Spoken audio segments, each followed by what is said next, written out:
Ni vyema nimewakuta wote. Yaani mwenyekiti, ingekuwa ni vyema zaidi kama huyu mchawi asingejia katika ardhi yangu hapa. Chombo, tambua niliyesimama hapa ni mwenyekiti. Na nyinyi wote ni wanakijiji wangu. Jambo linapokuwa sio sawa lazima tukae tuliweke sawa. Cha msingi tusikilizane, sawa? Karibuni. Asante.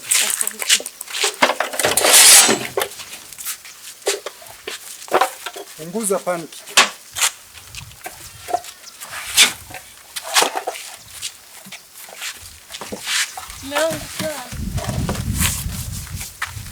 Chombo, kaa. Kana mapanga Chombo. Lolote linaweza kutokea mwenyekiti. Kwenye kijiji changu sitaki watu washike mapanga kama hivi. Mimi nipo. Shida unaoipata nione mimi. Cha msingi tusikilizane. Bwana Chombo, kitendo ulichokifanya ni kosa kisheria. Na kama Bwana Mayunge angeamua kwenda mbele zaidi, ulikuwa na kosa la kujibu. Ni kweli mwenyekiti, afu mimi nina mudu huyu. Lakini tuachane nalo. Lengo ni kupata suluhu. Chombo, kwani wewe mtoto wako anaumwa nini? Mwanangu ameroga mwenyekiti. Nani huyu? Na hilo ndilo tatizo linalosumbua jamii yetu. Tatizo gani mwenyekiti? Kila jambo baya linapotokea kulipeleka kwenye imani za kishirikina. Mtoto ameroga bwana. Sofia, na kukaribisha waeleze jambo juu ya hiki kitu kilichomkuta mtoto wetu. Sawa kabisa. Bwana Chombo, mtoto wako nikimwangalia kwa haraka tu anaonekana ni mgonjwa na sio kwamba amerogwa. Kwa kweli nimesikitika juu ya jambo hili ambalo limetokea, lakini kwa kumwangalia mtoto huyu ni kwamba ni mgonjwa, anaumwa. Na dalili zote alizonazo kwa kuziona kwa macho anaonekana ana ugonjwa wa sickle cell. Sickle cell? Ndio.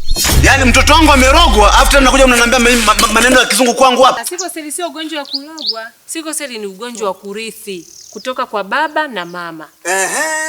Nilikwambiaje wewe? Nilikwambiaje? Nilijua tu ni wewe. Chombo. Tuheshimiane. Tusikilizane ili tuweze kuelewa. Chombo. Tuheshimiane bwana. Tusikilizane ili tuweze kuelewa. Mama unaweza kumnyanyua mwanao. Unanishikia panga hadi mimi mwenyekiti wako. Ndugu zangu, hili tumekuja kuliweka sawa. Mwenyekiti. Huyu anaamini ushirikina tu. Na dada Sofia, hebu mueleze kama ulivyotuambia kwa mwenyekiti. Lakini ugonjwa huu sio ugonjwa wa kurogwa. Nafikiri mtoto huyu sasa hivi ana miaka 6. Na kuna dalili ambazo mmekuwa mkiziona kuanzia utoto wake. Si ndio mamangu? Ndio. Amekuwa anaonesha vitu gani? Miguu kuvimba, mikono, macho yanakuwa njano, anaishiwa damu. Hivyo. Kwa hiyo hizo zote ni dalili za mtoto mwenye sickle cell au za mtu mwenye sickle cell. Na ili kujiridhisha inatakiwa tumpeleke hospitali ili kuwa na uhakika kujua kabisa kwamba huyu mtoto ana shida gani. Umeshasema amerithi ni kwa mama yake. Mimi kwetu hakuna, nilikwambia. Hapana Mr. Chombo. Chombo. Mwenyekiti, naomba kidogo nipate kuwafahamisha juu ya ugonjwa wa sickle cell. Ugonjwa wa sickle cell ni ugonjwa wa kurithi kutoka kwa baba na mama kama nilivyosema. Baba na mama mwenye vimelea. Tunaposemea mtu mwenye vimelea ni kwamba ana ugonjwa lakini hauna madhara kwake. Hana zile dalili zote za mtu mwenye sickle cell, haishiwi damu, hana maumivu, haugui mara kwa mara, lakini ana vimelea vya sickle cell. Kwa hiyo baba huyu akioana na mama huyu ambaye naye ana vimelea, wako kwenye hatari ya kumleta mtoto mwenye sickle cell. Kumekuwa na changamoto kwenye jamii juu ya ugonjwa wa sickle cell, namna ambavyo wanauchukulia. Kwamba mtoto anapokuwa na dalili 1, 2, 3 wanaamini kwamba amerogwa. Na wanampeleka mtoto kwa waganga kienyeji badala ya kumpeleka hospitalini kupata matibabu. Hii imepelekea vifo vingi sana vya watoto. Badala ya kuokoa maisha ya mtoto wanasababisha vifo kwa sababu mtoto hapelekwi hospitalini. Na dhana nyingine nyingi kwenye jamii kwamba mtoto huyu hawezi kuishi, mtoto huyu ana shida hizi, mtoto huyu hawezi kuzaa. Kuna dhana nyingi sana kwenye jamii ambazo zinaonekana. Nafikiri mwenyekiti mtakuwa mmeshawahi kuona hapa kwenye jamii kuna mtoto amefariki kwa sababu hizi. Kwa sababu huu ugonjwa ni mkubwa katika kanda ya Ziwa. Labda niseme tu kwa takwimu Tanzania, kanda ya Ziwa inaongoza kwa kuwa na wagonjwa wengi wa ugonjwa wa sickle cell. Kwa hiyo hili janga ni kubwa sana katika nchi yetu na katika ukanda huu wa kanda ya Ziwa. Sofia, kumbe hili tatizo alipo kwenye kijiji changu tu.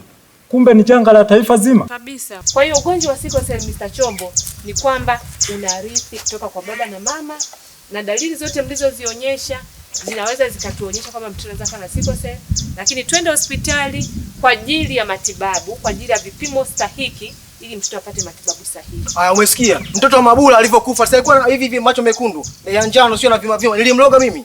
Mimi nilimloga. Ndio maana mtoto wa mzee Komanya juzi tumemzika, si ndio? Na dalili ni hizi. Hata yule wa mwanzo alokufa pia alikuwa na matatizo kama haya. Changamoto zilikuwa ni hizi. Na pia hii hali inatesa sana, maana mtu anashinda kufanya majukumu ya kimaendeleo. Basi inabidi ndugu zangu wote tuwe mabalozi wa hili janga. Mr. Chombo, unapoamini mtoto wako amelogwa, ndio unavyosababisha kifo chake. Badala ya kumpeleka kwa mganga kienyeji, mpeleke katika kituo cha afya akapate huduma.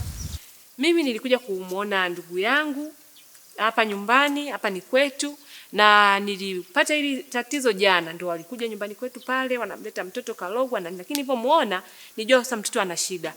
Kwa hiyo nikamuomba mdogo wangu tumlete kwako, lakini kwa namna ambavyo nimeona tatizo lilivyo kwenye jamii, naomba uitishe mkutano wa kijiji ili tuwape elimu, kwa sababu namna pekee ya kuondoa ugonjwa ni kutoa elimu kwenye jamii.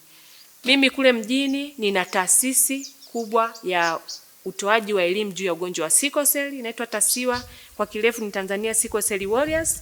Tunajihusisha na utoaji wa elimu ya sickle cell, tunajihusisha na upimaji wa sickle cell, tunajihusisha na ukusanyaji wa damu kwa ajili ya watu wenye sickle cell na watu wengine wenye changamoto za damu.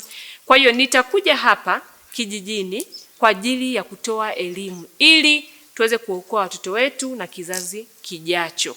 Na tuna wataalamu kabisa wazuri ambao wamebobea katika masuala ya sickle cell na wanahudumia watoto vizuri. Nafikiri utakuwa umenielewa Mr. Job. Mwenyekiti. Okay. Kwanza kabisa mimi niombe samahani walichotokea na nilichomfanyia ndugu yangu pale. Ukweli nimeelewa kwa sababu hata dalili zote alizoongea dada Sofia hapa mtoto wangu anazo. Na sio huyu tu, hata yule aliyefariki dalili zilikuwa ni hizi pia. Kwa hiyo kikubwa kabisa bwana, ndugu yangu Mayungi, tusameane bwana, Aisha mambo. Ni kweli bwana Mayunge, msamehe ndugu yako yaishi. Hapana mwenyekiti, wewe usisema mimi ni mfefetaji. Wewe si mimi mfefetaji. Dada Sofia. Alipotususia mtoto pale nyumbani, mtoto angekufa je? Kijiji kizima kingeamini mimi ni mfefetaji. Alafu nimsamehe huyu. Mimi siwezi kumsamehe. Mambo yanazungumzika kaka. Mambo haya yanazungumzika. Kwa mstaarabu basi. Tunatakiwa tusamehe kwa ajili ya afya ya mtoto. Sio kwa huyu dada, sio kwa huyu. Mayunge, sikiliza maneno ya dada yako. Haya mambo yanazungumzika, ndio maana tumepata ukweli, tumejua namna ya kufanya na tuwe pamoja katika hili. Sababu tumeshaokoa maisha ya mtoto na kaka ameshaona kabisa kwamba wewe hauhusiki. Na familia yetu haina historia ya uchawi. Kabisa. Mayunge. Basi ndugu zangu, ili tujizihirishe kabisa mmesameheana, mpeane mikono ya heri basi. Kabisa mwenyekiti, kabisa. Na mimi nitamsamehe kwa sababu ya dada Sofia tu. Hebu rudisha moyo ndugu yangu. Haya yameshaisha. Msamehe tu. Asogee huku. Mayunge, mbona unataka kuwa na roho ya king'ang'anizi? Usiwe na moyo mgumu. Usiwe na moyo mgumu kakaangu. Na kusamehe kwa ajili ya dada Sofia tu. Yaishi kabisa.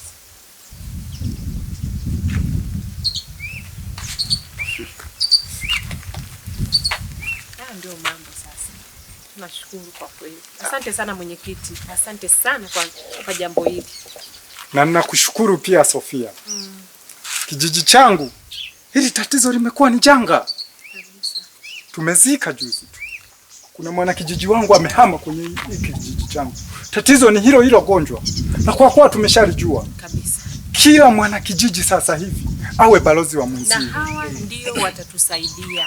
Hawa wawili ndio watakuwa mabalozi wetu nyumba kwa nyumba kwa ajili ya kutoa elimu ya sickle cell. Na pia mimi kama mwenyekiti naanza kwa wana kijiji wangu kuwasambazia. Kabisa. Na mkutano tuje tutoe elimu. Basi, yameisha. Mimi kwanza nashukuru sana dada kwa kweli. Elimu yako imenisaidia sana. Mwenyekiti, karibuni sana jamani. Asante. Mayungi. Chombo. Mbolea yangu. Nitakuletea bwana. Zingatia mbolea. Yeye naileta mwenyewe ndugu yangu. Mwenyekiti, mimi leo yangu safi nimezana na huyu. Zingatia mbolea yangu. Hiyo naleta mwenyewe bwana. Na kingine ndugu zangu, Ndio mwenyekiti, niwaombe dalili zozote zinapotokea ukaziona sio sahihi kwako wewe, fika zahanati mapema ili uweze kupata ushauri Kabisa. jinsi ya kulitatua hili tatizo. Kabisa. Sawa ndugu zangu? Sawa mwenyekiti. Basi hayo yameisha. Na hao watakuwa mabalozi yetu kwenye kazi ya kutoa elimu. Kabisa. Ya, kabisa. Tunasisitiza mtoto apeleke hospitali sasa hivi ili waweze kumhudumia. Haina shida hiyo dada. na hii ndio la kwa dada msomi. Bwana Chombo. Bwana. Mbolea. Bwana. Bwana. Asante. Mimi nirudi kwenye majukumu. Na mimi nikaendelea na mambo yangu. Nashukuru sana mwenyekiti. Ila hii njia huko nishaziba bwana. Ng'ombe uko na nani ka? Sawa kabisa. Ni huku tu. Usiwe na shaka. Haina shida bwana. Nashukuru sana ndugu yangu. Unasahau wewe.